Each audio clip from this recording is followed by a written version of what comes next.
When she was unable to answer the question about are you better off now than 4 years ago, I think that was illustrative. Well, 4 years ago, literally, we're in a pandemic. It was an easy answer. We can look at exactly what happened. He's already been president. And we can look at what happened when she was vice president, and it's not good, the comparison. Being the president, Joe, as you know, is different than being vice president. It's not close, right? So she can take credit for the good things that happened with Biden, but she didn't have anything to do with the bad Donald things. Trump.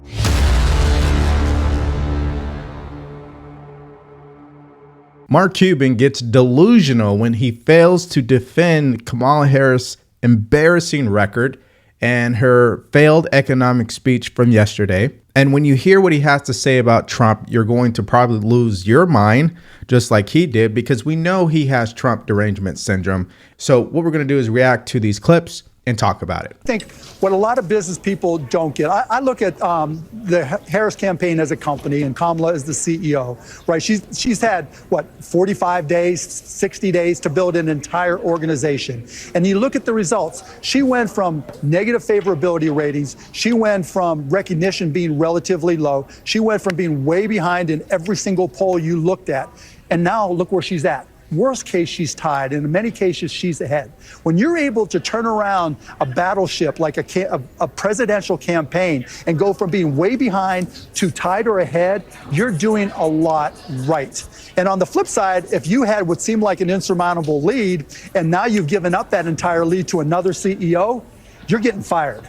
Right? So I think that's the beautiful part of looking at what she's doing. She's run her campaign like a CEO. She's had success. And when I go to talk to business people, that's what I tell them. She's actually running her organization like a CEO. And that's the evidence that you need to know that she'll be a great leader, that she understands business, that she understands organizations, and she'll be a friend and partner to business across the board. Wonderful answer, Mark Cuban, but we know it's not true, and it's missing a very important fact that she makes zero decisions when it comes to her campaign. In fact, the only decision that they allowed her to make was her gut decision to choose Tim Walz as her running mate, and we've seen how that turned out, right? That was not a great pick. Josh Shapiro would have been the smarter political pick, but hey, that's a whole nother conversation. Guys, Mark Cuban is doing this because he obviously is going to get something in return. It's really two things. Number one, he gets to dig at Elon Musk. He gets to dig at Donald Trump, and he is looking to get a position, obviously, from Kamala Harris if she wins. But I ask you, Mark, whether you would entertain being a Treasury Secretary, Commerce Secretary in a Harris administration? Head of the SEC.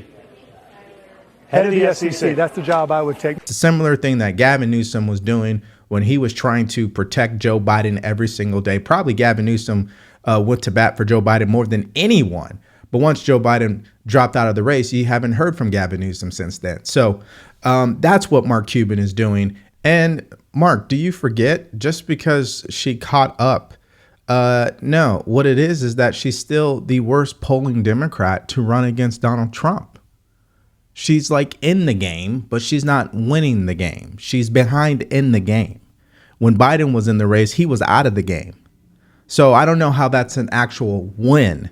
But of course, he's going to try to spin it any way that he can. Just like when it comes to the most important question that was asked during the debate, are Americans better off 4 years ago than they are now? When she was unable to answer the question about are you better off now than 4 years ago, I think that was illustrative. Well, 4 years ago, literally, we're in a pandemic. It was an easy answer.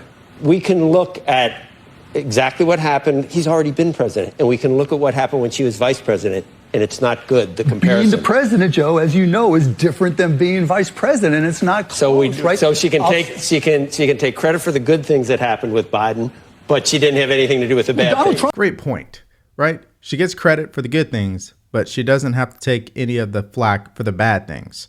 And Mark Cuban trying to use the excuse, well, she was the vice president, is a bunch of bull because Biden just came out and said that he delegated a lot of the policies to her. And as vice president, there wasn't a single thing that I did that she couldn't do. Mm-hmm. And so I was able to delegate her responsibility on everything from foreign policy to domestic policy. And she was responsible not once, but 33 times.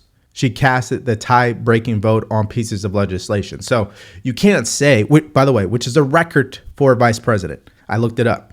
So you can't say she didn't play a big role probably more than Mike Pence did during Trump's administration.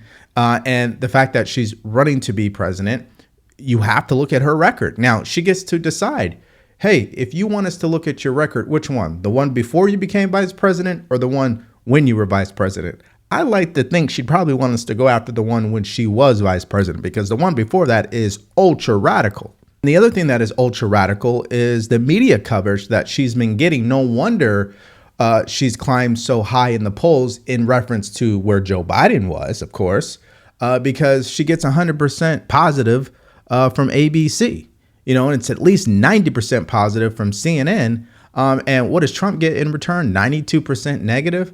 Oh, but Mark Cuban is so deranged, he can't even acknowledge that. Listen to this.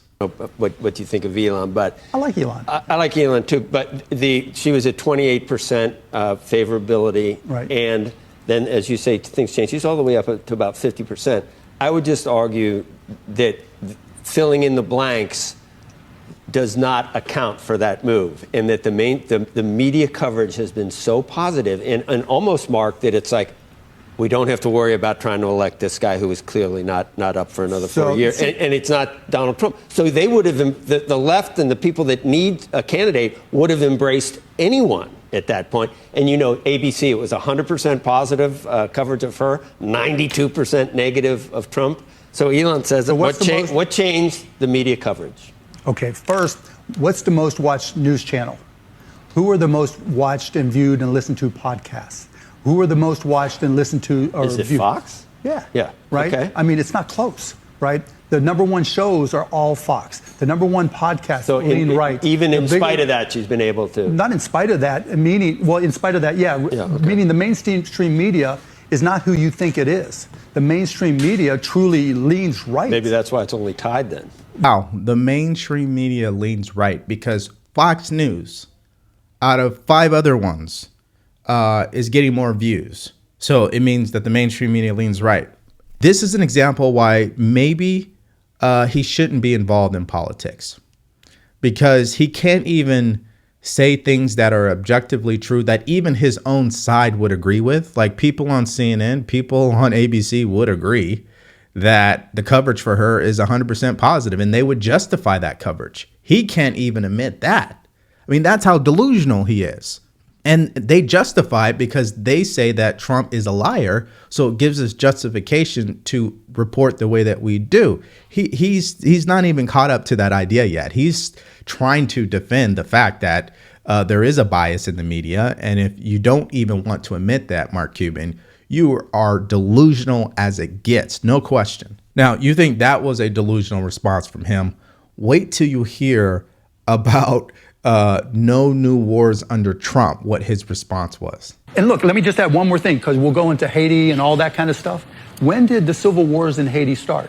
When did we go to Haiti? We talk about illegal immigration in Haiti and overwhelming communities. But the Haitians were illegal immigrants, most of them who came in. Well, they were brought over under the different programs, right? Yeah. But the point I wanted to make, they like to talk about no wars, right? When did the Haiti civil war start?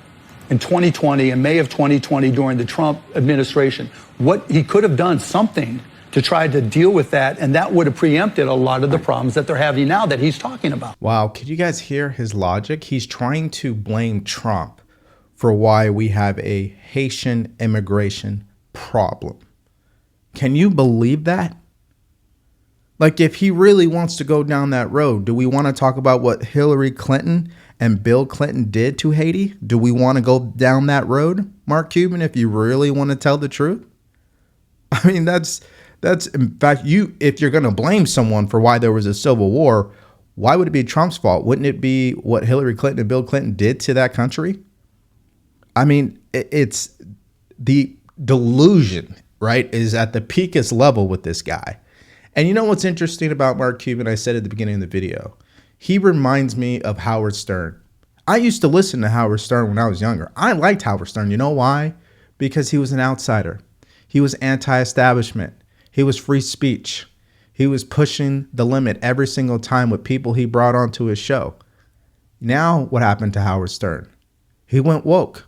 And that's what happened to Mark Cuban. He went woke. Mark Cuban is a fierce defender of DEI. He's absolutely ludicrous. Talk about what the tariffs are going to do.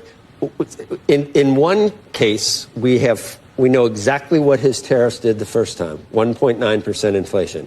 We know exactly, that's where it was. That's where it was. The other thing, Mark, I still think immigration and illegal immigration is a huge drain on a lot of the jobs that we've added. There's been no net gain among natural born.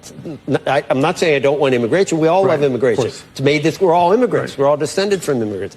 But I don't think you can have an open southern border. No, I agree. And she agrees, too. She said the exact same thing. She had a chance. Yeah, but, Joe, you know there's a lot of COOs that when the CEO leaves for whatever reason, come in, take over, and have completely different policies and approaches. Right? That's just the way it works. When you're second in command, you do what your boss tells you to do. He delegates authority to you. But the border was supposed to be her. Yeah, but it's still the same thing. It's his policies. What he said to her was, you go down and you use diplomacy to try to improve, to try to reduce the flow, the migration of people across the border, right? And when they finally came around, and it took too long, I agree, but when they finally got there, now look at the results. It didn't take a wall, but yet the crossing numbers are where Trump's were when pre-pandemic, at the same number. So it worked. So what she did actually worked. This guy is a joke. Did you hear what he said? I have to replay this for you. He admits exactly what we've been saying about Kamala Harris. Listen. But the border was supposed to be her. Yeah, but it's still the same thing. It's his policies. What he said to her was, you go down and you use diplomacy to try to improve, to try to reduce the flow, the migration of people across the border, right? You go down and reduce the flow of migration. And what happened in the end? Millions of people crossed the border. So she failed. So when she says she understands that the border is a problem and she's going to be able to fix it, she has zero credibility because she was tasked with fixing it. And not only did she not fix it, I mean, it's not, she didn't even prevent anything. She actually broke it even more. So no, Mark Cuban, she doesn't know what she's going to do. She can't be trusted when it comes to immigration. And all of the polls know that. Even people who don't even follow politics know that. So he loses on that, too. Now, as a response of Mark Cuban going on a media tour to obviously defend Kamala Harris so he could get something in return, which we know where this is going, Elon Musk goes on to X and he says this: Mark Cuban is proof that morons can become billionaires. So that's Elon Musk's response, which I totally agree with.